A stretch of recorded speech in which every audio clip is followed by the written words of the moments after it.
Hello guys, मैं हूं ऋषभ प्रसाद। आपकी मंजिल के सफर में आप सबका फिर से एक बार स्वागत करता हूं।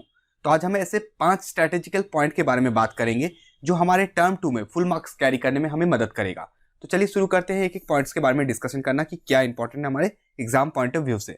सबसे पहला जो हमें चीज जानना है वो हमारा है नो योर सिलेबस। अपने सिलेबस को आप जानिए कि टर्म 2 में आ क्या रहा है। बहुत से बच्चों को यह भी नहीं पता रहता कि कौन कौन से चैप्टर को डिलीट किया गया है और किसके चैप्टर को इसमें ऐड किया गया है। साथ ही साथ चैप्टर के अंदर से किस टॉपिक को डिलीट किया गया है और किस टॉपिक को ऐड किया गया है। ये सारी चीज अभी तक बहुत से बच्चे को पता नहीं होता है। तो एडेड और डिलीटेड टॉपिक, इन सारी चीजों को आपको डीपली जानना जरूरी है, क्योंकि आप एग्जाम से पहले अगर ऐसे डिलीटेड टॉपिक को अगर याद कर ले रहे हैं जो आपके एग्जाम में नहीं आ रहे तो कोई मतलब ही नहीं बनता। क्योंकि अगर अभी से हम देखें तो लगभग हमारे पास 80 दिन का समय है। 2 महीना पूरा आपके जनवरी फरवरी आपके पास मिल जाएगा, मार्च का आपको हाफ तक मिल सकता है या पूरा मार्च मिल सकता है। तो लगभग 80-90 डेज का आपके पास टाइम है। इस समय आपको प्रोडक्टिव वे में यूज करना है। तो डिलीटेड टॉपिक को आपको बिल्कुल पढ़ने की जरूरत नहीं है, इसे आपको हटा देना है। एडेड टॉपिक क्या क्या है उसको आपको डीपली पढ़ना है। तो आपको मेरे वीडियो के प्लेलिस्ट में आपको अच्छे से मिल जाएगा कि कौन कौन सा चैप्टर डिलीट है और कौन कौन सा एडिट है, और साथ में से उनके कौन कौन से टॉपिक को हटाया गया है। तो इस सारे वीडियो आपको मेरे प्लेलिस्ट में मिल जाएंगे, और भी आप कहीं और से भी देख सकते हैं, कोई दिक्कत नहीं, बट ऑथेंटिक वीडियोस को ऑलवेज देखिएगा। ठीक है, ये बात हमारा पॉइंट 1 हो गया। अपने सिलेबस को जानिए। तो आज या कल के अंदर आपको सारी चीज को नोट डाउन करके रख लेना है।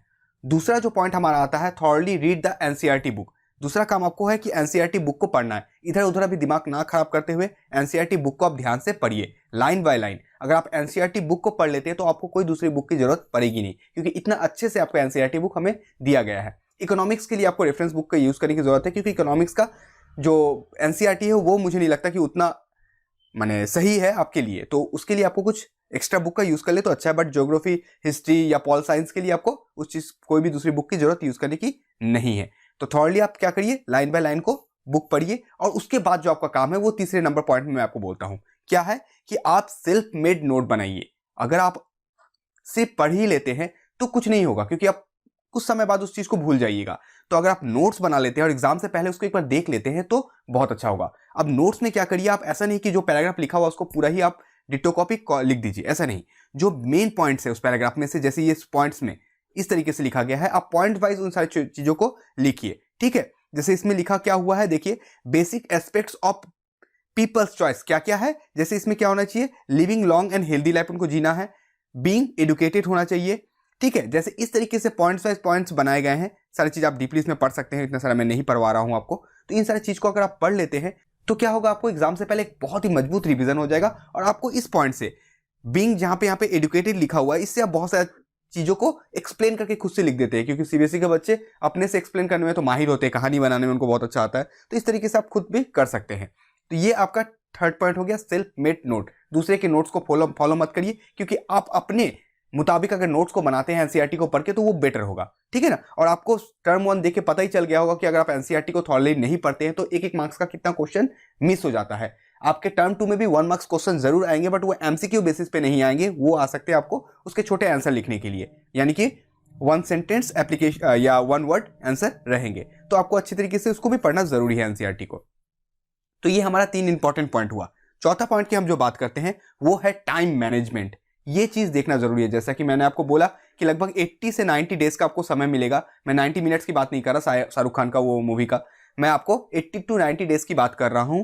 तो आपको क्या करना है, इस 80 टू 90 डेज में आपको एक प्रिपरेशन अच्छी तरीके से करना है, क्योंकि कहावत भी है ना कि hoping for the best and prepare for the worst. यानी कि आप अच्छी चीज के बारे में सोचे, लेकिन आपको जो तैयार होना है उसको एकदम वर्स्ट सिचुएशन के लिए तैयार होकर रखना है। अगर इसको अच्छे से समझना है तो बहुत से बच्चे बोल रहे हैं कि एग्जाम नहीं होगा, तो ऐसा ना करें कि एग्जाम नहीं होगा तो हम पढ़ना ही छोड़ दें।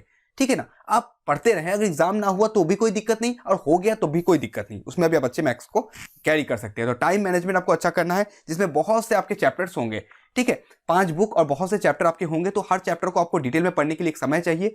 हर दिन का आप एक क्या करिए, टाइम टेबल बना लीजिए। मैं आपको नहीं बताऊंगा कि आपको 5 बजे उठना है या रात को 2 बजे तक पढ़ना है। ना ही मैं आपको नाइट आउल बनने बोलूंगा, ना ही मैं आपको मॉर्निंग बर्ड बनने बोलूंगा। आपको जो लगता है आपके बॉडी जैसे काम करता है, यानी कि कुछ बच्चों का सुबह उठना अच्छा लगता है, कुछ बच्चों को रात तक जागना पसंद है।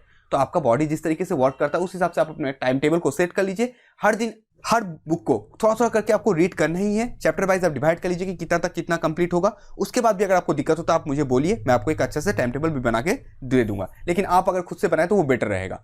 तो ये टाइम मैनेजमेंट की बात हो गई। 5वां पॉइंट जो इंपॉर्टेंट आता है वो आता है प्रैक्टिस बुक। इसको आपको अभी नहीं परचेस करना है। एग्जाम से पहले आपका क्या होना चाहिए, सारा टाइम टेबल फिनिश हो जाना चाहिए, यानी कि सारे सिलेबस सब चीज हो गए हैं। उसके बाद आपको क्या करना है, प्रैक्टिस करना है। तो प्रैक्टिस करने के लिए आप ओसवाल का या अरिहंत का ले सकते हैं, जो आपको पसंद आप ले सकते हैं। इसको छोड़ के भी आपको अगर कोई थर्ड बुक पसंद है तो ले सकते हैं, क्योंकि मार्केट में ये दो ज्यादा बिक रहा है। इससे भी बहुत अच्छी अच्छी बुक है, ऐसा नहीं कि यही दो है। तो जो आपको पसंद आता है आप ले, बट इस तरीके की बुक को आप लीजिएगा जिसमें क्या हो, शॉर्ट नोट्स हो, या उसमें आपको चैप्टर को अच्छी तरीके से एक्सप्लेन कर दिया गया हो, यानी कि शॉर्ट में, कॉम्पैक्ट में। उस तरीके से आपका क्या होगा, एक फास्ट रिवीजन हो जाएगा। सिर्फ एमसीक्यू के बुक को मत ले लीजिएगा जिससे से पहले आपने लिया। जिस बच्चे ने भी उसका एक यानी कि शॉर्ट चैप्टर नोट्स को लिया था, उनका जो तैयारी होता है वो ज़्यादा अच्छा होता है। तो उस तरीके का बुक को एक बार देख के लीजिएगा। जो आपको पसंद, मैं आपको फिर से बोल रहा हूँ, आप उस बुक को परचेस कर सकते हैं। अब इसका मतलब नहीं है कि प्रैक्टिस बुक मैं बोल दिया तो आपको प्रैक्टिस बुक लेना ही है। जो बच्चे एनसीईआरटी को थॉरली पढ़ते हैं और अपने नोट्स बनाते हैं, उनको किसी दूसरे बुक की जरूरत नहीं पड़ती है, क्योंकि NCERT is the best book. सबसे अच्छा बुक वही है। लाइन बाय लाइन आप पढ़ते हैं और उसका नोट्स बना लीजिए। 2-4 बार 5 बार रीड करने के बाद कोई भी चीज़ की आपको जरूरत नहीं पड़ेगी। तो ये 5 पॉइंट अगर आप बच्चे एग्जाम से पहले अगर कर लेते हैं तैयारी, तो आपका एग्जाम में फुल मार्क्स आना तय है। क्योंकि टर्म 1 में बहुत से बच्चों का कुछ परसेंटेज खराब चला गया और कुछ सीबीएसई की गलती थी, जो उन्होंने अपने उस मार्क्स को सही तरीके से उसके आंसर को सेट नहीं किया। तो ये मैं बोलता हूं कि बच्चों के साथ ये नाइंसाफी है। जो भी क्वेश्चन ऐसे गलत आपने किया है, उन सारे क्वेश्चनों पे आप क्या करें, बच्चों को फुल मार्क्स देने की कोशिश करिए। आपको देना ही होगा, ठीक है ना, ये बात रहा।